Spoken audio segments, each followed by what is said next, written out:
Se7en is a 1995 psychological thriller that redefined the genre with its grim atmosphere, compelling narrative, and unforgettable ending. Directed by David Fincher, the film follows detectives William Somerset, Morgan Freeman, and David Mills, Brad Pitt, as they hunt down a methodical and sadistic serial killer, John Doe, Kevin Spacey, who uses the 7 deadly sins as the blueprint for his crimes. What makes Se7en more than just a crime thriller is its profound exploration of human nature, morality, and the thin line between good and evil.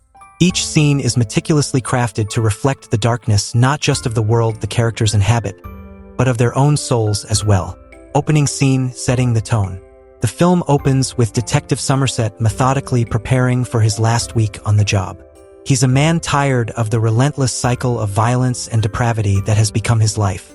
This scene, devoid of dialogue, is accompanied by the unnerving sound of a ticking metronome, symbolizing the countdown to his retirement and the end of his patience. This scene is a brilliant introduction to Somerset's character. His careful, almost ritualistic morning routine contrasts sharply with the chaotic world outside his window.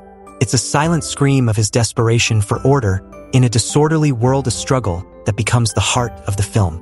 The gluttony crime scene, the beginning of the nightmare. Somerset and Mills arrive at the first murder scene. An obese man force-fed until his stomach bursts, representing the sin of gluttony. The grotesque nature of the crime is unsettling, and the detectives' reactions reflect their shock and horror. Mills, is there a reason why I'm here? Somerset, yes, because I can't do this alone. This dialogue is pivotal as it shows Somerset's reluctant acceptance of Mills as his partner. Somerset, who initially seems dismissive of Mills' inexperience, realizes that he needs someone to pass the torch to someone who still believes in the possibility of making a difference, despite the darkness. Imagine being pulled into a nightmare where every crime scene is a meticulously crafted message. That's what Somerset and Mills face. Each victim is chosen, each sin displayed like a grotesque work of art. And this is just the beginning. The library scene understanding the killer's mind. Somerset spends an entire night in the library, poring over books about the 7 deadly sins, Dante's Inferno, and medieval philosophy. This scene is underscored by Bach's air on the G string, creating an eerie juxtaposition of beauty and horror. Somerset, voiceover, this isn't going to be an easy case. I think we're going to need a bigger notebook. The library scene is a testament to Somerset's intellectual approach to policing.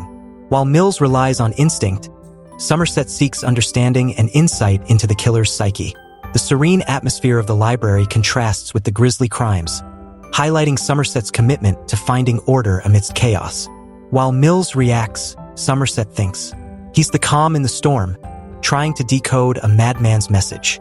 But what happens when reason meets madness? When the rational mind encounters something it can't comprehend? The sloth victim, a moment of pure terror. The sloth victim is discovered. A man kept alive but immobile for a year, symbolizing the sin of sloth.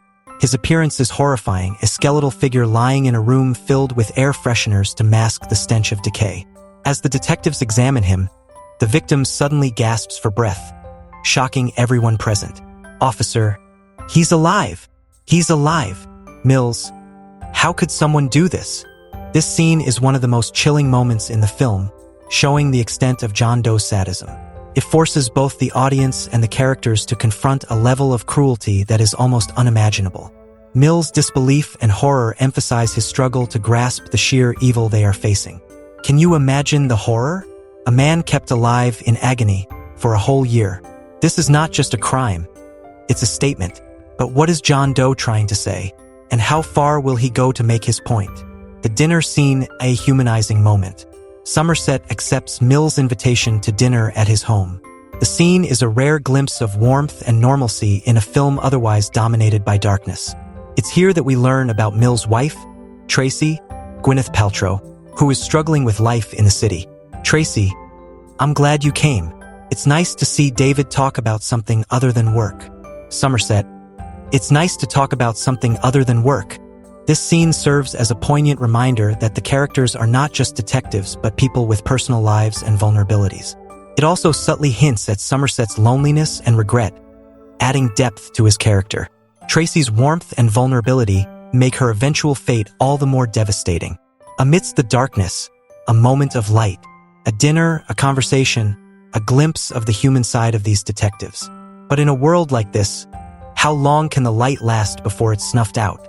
The final scene, wrath and envy. The film's climax is unforgettable. John Doe leads Somerset and Mills to a remote location, revealing that he has murdered Mills' wife, Tracy, and sent her head in a box. He confesses his envy of Mills' life and goads Mills into killing him, thus completing the sin of wrath. Doe, become wrath. Mills, screaming, "What's in the box?" Somerset, David, if you kill him, he wins. This devastating scene is the perfect culmination of the film's exploration of sin and justice. Mills' decision to shoot John Doe is not just a tragic personal moment, but a philosophical statement. He becomes what Doe wanted him to be, a participant in his grand design. Somerset's helplessness and sorrow in this moment are palpable, as he watches his partners fall from grace. What's in the box? The most gut-wrenching moment in cinema history. This is where everything crumbles. A man pushed beyond his limits, a killer who plays with lives like a puppet master, and a world that seems to have lost all sense of justice. In the end, who really wins? Conclusion. Se7en is not just a movie. It's an experience, a dive into the depths of human nature, where good and evil blur and justice seems elusive. Every scene, every dialogue, every choice made by the characters builds up to a haunting, unforgettable conclusion. As Somerset reflects in the final moments of the film, Somerset, voiceover Ernest Hemingway, once wrote, "The world is a fine place and worth fighting for."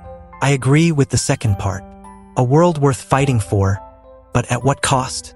Se7en leaves us with more questions than answers, haunting us with the realization that sometimes, in the pursuit of justice, we may lose ourselves.